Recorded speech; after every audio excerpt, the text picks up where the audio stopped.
جی جناب once again welcome back after a break. اور اس وقت جو میرے ساتھ مہمان موجود ہیں وہ ایک بہت بڑا نام ہے اور انہوں نے جو سرو کیا جس طرح سے ہمارے ملک کے لیے وہ ایک بہترین انداز میں سرو کیا ہے اور بہت سارے لوگ جو ہیں ان سے انسپائر ہو کر اس فیلڈ میں آئے ہیں. میں جس فیلڈ کی بات کر رہی ہوں وہ ہے ماؤنٹینئرس کے حوالے سے. ہی از a great mountaineer squadron leader. تو آئیے انہیں ویلکم کرتے ہیں. ہمارے ساتھ یہاں پہ موجود ہے محمد عطاء الحق صاحب. السلام علیکم جی. تھینک یو جناب. کیسے ہیں سر آپ؟ الحمدللہ. بہت بہت شکریہ کہ آپ تشریف لے کر آئے. اور آج بہت مزیدار آپ کے ہی اس فیلڈ سے ریلیٹڈ ہم کافی ساری چیزوں کو ڈسکس کریں گے. اور سب سے پہلے تو مجھے یہ بتائیے گا, ننگا پربت بھی آپ نے سر کیا, اس کا ایکسپیرینس کیسا رہا اور آنے والے دنوں میں آپ نے اس کے بعد آگے کیا فیوچر پلانز مزید کیے ہوئے ہیں؟ بسم اللہ الرحمن الرحیم. وہ میں جب بھی بات کرتا ہوں تو میں کہتا ہوں کہ ماؤنٹیننگ ایک ایسی گیم ہے جس میں کوئی اسپیکٹیٹر نہیں ہوتا. صحیح بات ہے. آپ ہی ایکسپیکٹیٹر ہیں, آپ ہی پلیئر ہیں. جی, ہم سب کچھ وہ کلائمبرز ہوتے ہیں نا وہی ہوتے ہیں. صحیح. وہی اپنے آپ کو اپریشیٹ کر رہے ہوتے ہیں, وہی تالیاں بجا رہے ہوتے ہیں, وہی چڑھ بھی رہے ہوتے ہیں اور وہی جج کر رہے ہوتے ہیں. وہی جج کر رہے ہوتے ہیں. تو سب کچھ جو ہے نا کلائمبر جو ہے نا وہ کر رہے ہوتے ہیں. تو اس میں یہ گیم ایسی ہے کہ اس میں آدمی کو نا بڑا کول اینڈ کام رہنا پڑتا ہے. اچھا. ہاں, اور ڈیسیجن ان ٹائم کرنا پڑتا ہے موسم کے حوالے سے, ڈیفیکلٹی کے حوالے سے. بالکل. اگر آدمی یہاں جذباتی ہو جائے, کوئی بھی آدمی جذباتی ہو جائے تو پھر اس کے سروائیول کے چانسز کم ہوتے ہیں. صحیح. تو لہٰذا آپ کو نا ساری چیزیں دیکھ کر کے پھر آگے چلنا ہوتا ہے, کیونکہ آپ اکیلے نہیں ہوتے, آپ کے ساتھ پوری ٹیم ہوتی ہے. پوری ٹیم ہوتی ہے اور ایک کسی کی غلطی جو ہے وہ پوری ٹیم پہ متاثر ہو سکتی ہے, ٹیم کو متاثر کر سکتی ہے. تو اس لیے آپ کو سب کو لے کے ساتھ چلنا پڑتا ہے. لیکن اگر سر میں یہ پوچھوں کہ یہ کس طرح کا شوق ہے کہ جو پہاڑوں پہ چڑھنا, مختلف قسم کی چوٹیوں کو سر کرنا, جس میں آپ کی جان کا بھی خطرہ ہے, جس میں آپ بہت سارے ڈینجرز کو ساتھ لے کر چل رہے ہوتے ہیں اور جانتے ہوئے اس ڈینجر زون میں قدم رکھنے کے لیے ہمیشہ تیار رہتے ہیں, تو اس شوق کا کیا اس کے پیچھے کا راز کیا ہے؟ انسان کو اللہ نے ایڈونچرر بنایا ہے شروع سے. انسان جو ہے نا اب چاند تک پہنچ گیا, اس کی وہ جستجو تھی کہ میں چاند تک پہنچوں تو اس لیے پہنچ گیا. بالکل. تو اب K2 کا جو ایک پیک ہے یا ایوریسٹ کی جو پیک ہے وہ بھی ایک ایسی جگہ ہے جہاں کوئی بھی نہیں پہنچا, لہذا انسان نے پھر جستجو کی کہ میں اس تک پہنچ جاؤں. تو اس تک پہنچنے کے لیے لوگوں نے پلاننگ شروع کر دی. اس طرح دس از ہاؤ پھر جو نا people they reach to the top اور کلائمب کرنے کا شوق پیدا ہوتا ہے. تو جب کلائمبنگ کرنی ہوتی ہے آدمی کو تو پھر مطلب ماؤنٹیننگ کے لیے نا ایک ایکسٹرا آرڈنری شوق کا ہونا ضروری ہے. ایک مثلا میں یہ کہوں گا one has to be crazy. ہاں, یہ بات تو آپ نے صحیح کی. ٹھیک ہے نا. تو پھر آدمی جو رسک بھی لے سکے اور ہارڈ شپ کو بھی برداشت کر سکے تو وہ کلائمب کرے گا. اور جو تھوڑا آرام پسند ہو یا جو نا آرام طلب ہو اس کے لیے تھوڑا سا مشکل ہو جاتا ہے. تو لہذا یہ گیم ہے تھوڑی چیلنجنگ قسم کی گیم ہے. بالکل. ہاں, تو اس لیے اندر سے آپ کو اسٹرانگ ہونا پڑتا ہے اس گیم کے لیے, مینٹلی اور فزیکلی دونوں ہونا پڑتا ہے. بالکل صحیح بات ہے. اور ماؤنٹیننگ ایک ایسی گیم ہے جہاں جو ہے نا آپ ماؤنٹینس کے ساتھ تعلق بناتے ہیں. پہلے اگر آپ ماؤنٹین دیکھتا ہے میرے اوپر کوئی ایلین آ گیا ہے نا تو ہی ول ناٹ اسپیئر ہم. اچھا, مطلب دوستی کرنی پڑتی ہے. ہاں, دوستی کرنی پڑتی ہے. بالکل صحیح کہا آپ نے. تو اس میں یہ ہے کہ اگین اینڈ اگین آپ کو پہاڑوں پہ جانا پڑتا ہے, آپ کو پہاڑوں کی نیچر کو سمجھنا پڑتا ہے, آپ کیسے پیر رکھیں, اور یہ ہو جائے تو پیر کو کیسے رکھنا ہے, ہاتھ کو کہاں سے پکڑنا ہے, کیسے پکڑنا ہے, کس جگہ سے پکڑنا ہے. یہ ساری چیزیں with the passage of time آدمی کو آتی ہیں. ایک نیا آدمی آ جائے اوکے جی میں کلائم کروں گا میں K2, کبھی بھی نہیں کر سکتا, اور وہ بڑا زبردست باڈی بلڈر بھی ہے, بہت زبردست کرکٹر بھی ہے, اور جو ہے نا وہ کراس کنٹری رنر بھی ہے, لیکن ضروری نہیں ہے کہ بہت اچھا کلائمبر بھی ہو. ہاں, تو اس کلائمبر بننے کے لیے اس کو ماؤنٹینس کے ساتھ دوستی لگانی پڑے گی, ماؤنٹینس کی سائیکی کو سمجھنا پڑے گا. ہاں, تو پھر جا کے وہ ماؤنٹیننگ کر سکتا ہے وہ. اچھا, ایک اور چیز میں آپ سے جاننا چاہوں گی. ریسنٹلی ہم سب جانتے ہیں کہ محمد علی ستپارہ صاحب کے ساتھ جو انسیڈنٹ ہوا, لیکن اگر یہ دیکھا جائے وہ ایک بہترین ایکسپرٹ تھے اور اس سے پہلے بہت ساری چوٹیوں کو سر کر چکے ہیں اور ایک بہت بڑا نام تھا ماؤنٹینئرز کے حوالے سے. تو کیا ایسا ہوا کہ ان کے ساتھ یہ حادثہ پیش آیا؟ کون سے ایسے فلاز تھے جہاں وہ لیگ کر گئے اور کیا صورتحال پیدا ہوئی؟ کیا اس کے بارے میں آپ کچھ بتا سکتے ہیں؟ دیکھیے جی, یہ تو آپ پہلے تو بات ایک آ جاتی ہے نا کہ جس کا جو ٹائم پورا ہو جاتا ہے تو وہ تو زندگی کے دن اس کے پورے ہو جاتے ہیں تو اس کا حساب کتاب بھی دنیا کا بند ہو جاتا ہے. تو دوسری بات ہے کہ ماؤنٹیننگ جب آدمی کرتا ہے تو اس میں بہت سارے رسک کی فیکٹرز ہیں. مثال کے ماؤنٹین پہ آپ جاتے ہیں, جو سب سے بڑا جو ہمیں جو ہنڈرنس آتی ہے وہ ویدر کی آتی ہے, موسم کی آتی ہے. تو اگر موسم ٹھیک مل جائے تو ماؤنٹینئر جو ہے نا بڑے آسانی سے چلا جاتا ہے ٹاپ تک. صحیح. ہاں, پھر اتنا زیادہ مسئلہ نہیں ہوتا. اور دوسرا جو فیکٹر ہے رسک والا وہ ہے ایولانچز کا. زیادہ جو ہے وہ ایولانچز جو ہے نا کلائمبرز کو ہٹ کرتے ہیں, اور ایولانچز روٹس آپ کو کراس کرنے ہی پڑتے ہیں کسی بھی حالت میں. اچھا. کیونکہ روٹ وہاں سے گزرتا ہے نا.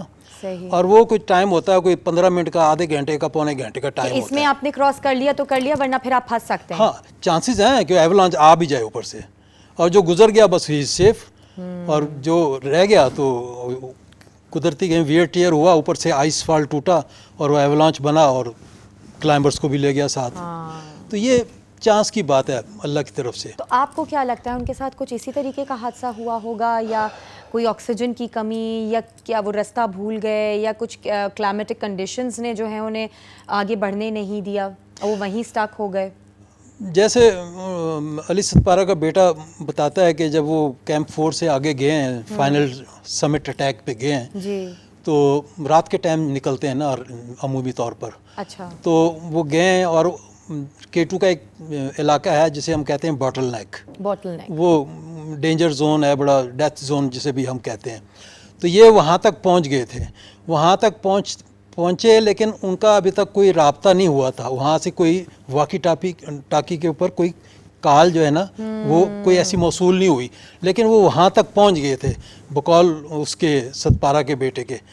تو کیونکہ وہ ہیڈ لائٹس آن رکھتے ہیں نا کلائم کرنے کے لیے, راستے دیکھنے کے لیے ہیڈ لائٹس جلا کے, اس سے اندازہ ہوتا ہے کہ اس زون میں چل رہے ہیں ابھی, لیکن کال بھی کوئی موصول نہیں ہوئی.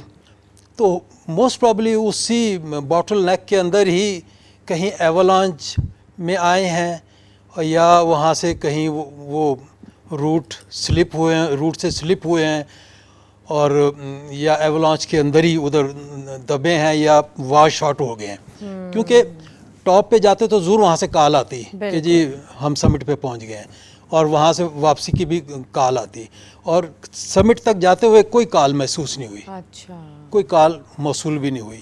تو اس کا مطلب یہ ہے کہ جاتے ہوئے یہ کچھ واقعہ ہوا ہے کسی جگہ پہ. خیر, اب جو ہونا تھا وہ تو ہو گیا, بس ہم دعا گوئی ہیں کہ جس پیشن کے ساتھ وہ گئے تھے سب کچھ ہوا, لیکن ظاہر ہے وہ پورا نہیں ہو سکا, تو اس کے لیے تو ایک افسوس ہوتا ہی. جی ہاں, یہ گیم ہی ایسی ہے, اس میں رسک تو ہے نا, یہ تو ہے, ظاہر وہ نہیں ہوتے تو کوئی اور ہوتا تو افسوس تو ہوتا لازم. لیکن اگر چلیں اس سے تھوڑا سا آگے بڑھیں, اور ادھر میں اگر پاکستان کی مختلف پیکس اور گلیشیئرز کے حوالے سے بات کروں تو جو کلائمبرز ہیں ان کا سب سے فیوریٹ اسپاٹ کون سا ہوتا ہے, کہ وہ کہاں زیادہ جانا پسند کرتے ہیں؟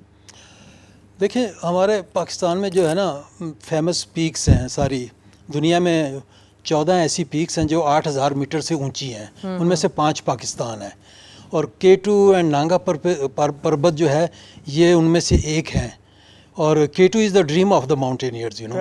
ہاں, حالانکہ ایوریسٹ اونچی ہے, but people they dream K2, you know, کہ ہم K2 پہ کیسے جائیں. اس طرح نانگا پربت ہے, وہ بھی ایک چیلنجنگ پہاڑ ہے, بالکل, اس پہ بھی لوگ آتے ہیں. آج سے کچھ عرصے پہلے تک سب سے زیادہ جو ڈیتھ ٹولز تھی نا وہ نانگا پربت کی تھی. اچھا. جی, اس لیے اس کو کلر ماؤنٹین بھی کہتے ہیں نا, اور سب سے زیادہ جرمن اس پہ مرے ہیں, اس کو جرمن ماؤنٹین بھی کہتے ہیں. اچھا. جی. تو اب یہ وہ جگہ ہیں, پہاڑ ہیں جہاں ماؤنٹینئرز زیادہ آنا پسند کرتے ہیں. ہمارا K2 بیس کیمپ جو ہے کا جو ٹریک ہے, سکردو سے آگے جائیں اشکولے, اور اشکولے سے آگے آپ 10 دن کا ٹریک ہے آن بالتورو گلیشیئر. یہ ایک بڑا چیلنجنگ قسم کا آپ کہہ لیں ٹریک ہے. تو زیادہ تر لوگ ہمارے ماؤنٹینئر جو ہیں دنیا میں جو ٹورسٹ ہیں وہ یہاں آنا پسند کرتے ہیں, اور K2 بیس کیمپ کو دیکھنا پسند کرتے ہیں. ان میں سے ایک پوائنٹ جو ہے کنکوڈیا ہے, جہاں دنیا کے 3 بڑے گلیشیئرز ملتے ہیں. اچھا. تو وہ بھی ایک زبردست پوائنٹ ہے. ادھر آپ دیکھیں, آپ کو K2 نظر آئے گا, اور سامنے آپ گیشر بروم سیریز نظر آئیں گی, اور اس طرف آپ کو ایبروزی گلیشیئر بھی آگے نظر آئے گا, اور سیاہ کانگری اور بالترو کانگری, آگے سیاچن گلیشیئر.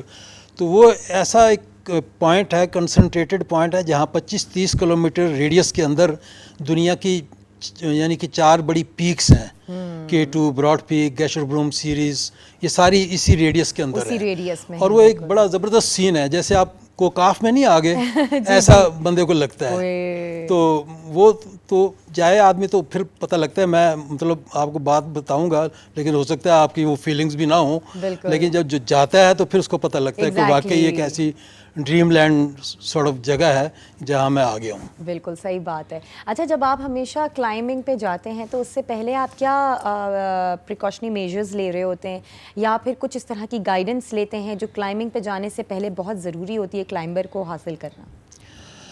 ہاں, اس میں کلائمبنگ لازمی بات ہے.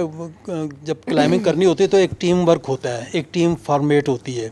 تو ٹیم میں لازمی ایکسپیرینسڈ لوگ ہوتے ہیں, اور اس میں ایسا نہیں ہوتا کہ کوئی ایسا بندہ آ جائے جس نے پہلے کوئی کلائمبنگ نہ کی ہو تو اس کو ٹیم کا حصہ بنا لیں. ہاں, بیس کیمپ تک جائے تو کوئی مسئلہ نہیں ہے, ٹریکنگ کی حد تک تو چل جاتا ہے, نیا بندہ بھی چل جاتا ہے. تو لیکن ٹریکنگ سے اوپر جو کلائمبنگ ہے وہ تھوڑا سا پھر ٹیکنیکل ہو جاتا ہے. اچھا, تو اس کے لیے پراپر کتنے کچھ دن ہوتے ہیں کہ آپ نے ان دنوں کے اندر جو ہے پوری پراپر گائیڈنس لینی ہے, پورا پراپر سیکھنا ہے, ٹریننگ حاصل کرنی ہے کہ کس طرح سے آپ نے آگے بڑھنا ہے؟ جی, ٹریننگ اپنی جگہ ہوتی ہے, بالکل ہوتی ہے, ٹریننگ ہوتی ہے, لیکن سب سے زیادہ جو ہے نا اس میں چیز ہوتی ہے ایکلیمیٹائزیشن کی. ایکلیمیٹائزیشن ہے, اور آپ ٹریننگ میں ٹیکنیکل کلائمب کی پریکٹس کر ہی لیتے ہیں اکوپمنٹ کے حساب سے. تو ایکلیمیٹائزیشن جو ہے نا وہ زیادہ سیویئر فیکٹر ہوتا ہے. ایکلیمیٹائزیشن ہوتا ہے کہ آپ بیس کیمپ پہنچ گئے ہیں 17,000 فٹ پہ, آپ اس الٹیچیوڈ پہ آپ ٹھیک ہیں, آپ اس الٹیچیوڈ کے مطابق آپ باڈی ٹیون ہو گئی ہے, اس کو ایکلیمیٹائزیشن کہتے ہیں. اگر نہیں ہوئی تو پھر آدمی کو ہیڈ ایک ہوگا, وومٹنگ ہوگی, بریدنگ پرابلم آ جائے گا, پھر اور بڑی مسئلے مسائل ہیں, ایڈیما ہو جاتا ہے, سیریبل ایڈیما, پلمنری ایڈیما, یہ اور چیزیں ہوتی ہیں, مطلب ہیلتھ ایشوز بھی بہت زیادہ سامنے آ جاتے ہیں. جی, تو اس کے لیے ضروری ہے کہ پراپر ایکلیمیٹائزیشن ہو. تو اس میں پھر بڑا سلولی آپ کو کلائمب بھی کرنا پڑتا ہے, ٹریک بھی کرنا پڑتا ہے, اور جو ہے نا, اور کیمپ 1 سے اگر آپ بیس کیمپ سے کیمپ 1 آپ نے جانا ہے تو آپ جائیں گے, آرام سے جائیں گے اور سٹے کریں گے, پھر واپس آ جائیں گے بیس کیمپ. اچھا, پھر 2 دن آپ سٹے کریں گے, پھر دوبارہ آپ اوپر جائیں گے, اور پھر نائٹ سٹے کریں گے, دوبارہ آپ بیس کیمپ آ جائیں گے. یہ اس طرح اپ اینڈ ڈاؤن کرنے سے کیا ہوتا ہے, ایکلیمیٹائزیشن ہوتی ہے انسان کی, باڈی ٹیشوز کھل جاتے ہیں, بلڈ سرکولیشن. مطلب یہ نہیں ہے کہ آپ نے 1 گو میں ہی آپ کر لیں, آپ کو اوپر نیچے والی جو آنا جانا ہوتا ہے وہ بھی بڑی ہیلپ آؤٹ کرتا ہے. ہوتا ہی ہے, اس طرح ہی ہوتا ہے. اس لیے مثلا اگر آپ کو K2 کلائمب کرنا ہوتا ہے, اگر کلائمب کرے آدمی تو اس کو کم از کم 3 سے 4 ہفتے لگتے ہیں کلائمب کرنے میں. اچھا, 3 سے 4 ہفتے لگتے ہیں بیس کیمپ سے ٹاپ کلائمب کرنے تک. وہ ایکلیمیٹائزیشن پروسیس چلتا ہے سارا, تو اس کی ٹریننگ بھی ہوتی ہے, اور سارا ایک پراپر طریقہ ہوتا ہے. اور ہمیں چاہیے کہ ہم جتنے بھی شوقیہ ہیں حضرات ہیں, اور جو بھی ماؤنٹینئرز ہیں, ماؤنٹیننگ کرتے ہیں, تو ان کو چاہیے کہ مطلب ایک اچھی صحیح طریقے سے ٹریننگ کریں, پراپر ٹریننگ کر رہے ہیں اکوپمنٹ کے حساب سے بھی اور ٹریننگ کے حساب سے بھی. پھر ان کو چاہیے کہ ہائر الٹیچیوڈس پہ جانے کی کوشش کریں. جی. اچھا, اگر حالات جیسے کلائمیٹک کنڈیشنز ہوتی ہیں وہ تو آپ کے ہاتھ میں نہیں ہوتی, کبھی بھی چینج ہو سکتی ہیں, چاہے آپ کتنی بھی ان کے بارے میں پڑھ کر گئے ہوں, آپ کے پاس میپس موجود ہوں, چیزیں موجود ہوں, لیکن اگر اس طرح کی کوئی ڈینجرس سچویشن آ جاتی ہے, کوئی بھی ایسی پرابلم جنریٹ ہو جاتی ہے, تو پھر جو ریسکیو کرنے والی جو ٹیمز ہوتی ہیں وہ کس طرح سے سارا سلسلہ کرتی ہیں؟ ریسکیو میں تو یہ ہوتا ہے کہ ساری ٹیمیں جو بھی ادھر کلائمبنگ کر رہی ہیں, گاڈ فاربڈ اگر کوئی انسیڈنٹ ہو جاتا ہے تو وہی ریسکیو کریں گے. وہی ریسکیو کریں گے. ریسکیو کی کوئی الگ ٹیم نہیں ہوتی. اچھا, الگ ٹیم نہیں ہوتی. ہاں, تو بس یہ ہے کہ اگر آدمی بیمار ہو جاتا ہے تو اس کو سہارا دے کے روپ اپ کر کے اس کو نیچے لایا جا سکتا ہے, اور نیچے آ جائے تو اگر اس قابل ہے کہ چل کے جا سکے تو ٹھیک ہے, ورنہ اس کو ہیلی کاپٹر کے ذریعے سے ریسکیو کر دیا جاتا ہے. لیکن ہائر الٹیچیوڈس کے اوپر ہیلی کاپٹر سے ریسکیو کرنا بہت مشکل ہوتا ہے. ایگزیکٹلی, وہ بھی ایک لمٹ تک جا سکتے ہوں گے اوپر. اس کی ایک لمٹ بھی ہوتی ہے, 7,000 میٹر تک ہیلی کاپٹر جا سکتا ہے, لیکن وہ بھی ایسے گزرے گا, وہ ہوور نہیں کرے گا, ہوور نہیں کر سکتا.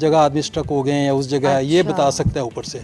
لیکن تھوڑا نیچے ہو تو پھر، لیکن نیچے بھی کوئی ایسی ڈینجرس جگہ ہوتی ہیں جہاں سے ہیلی کاپٹر پک نہیں کر سکتا، یہ بھی ہو سکتا ہے. بالکل تو صحیح. موسٹلی پھر اس طرح ہی ہوتا ہے. جیسے کہ K2 میں ہم 95 میں گئے تھے تو ہمارے ساتھ امریکن ایک برٹش لیڈی بھی تھی. اچھا تو انہوں نے سب نے کیا، میں بھی ان کے ساتھ تھا. کیمپ 3 تک ہم گئے، اچھا لیکن کیمپ 3 کے بعد موسم بہت خراب ہوا، میں نے ابنڈن کر دیا مشن. اچھا لیکن وہ بضد تھے کہ ہم جائیں گے، تو لہذا وہ چلتے گئے.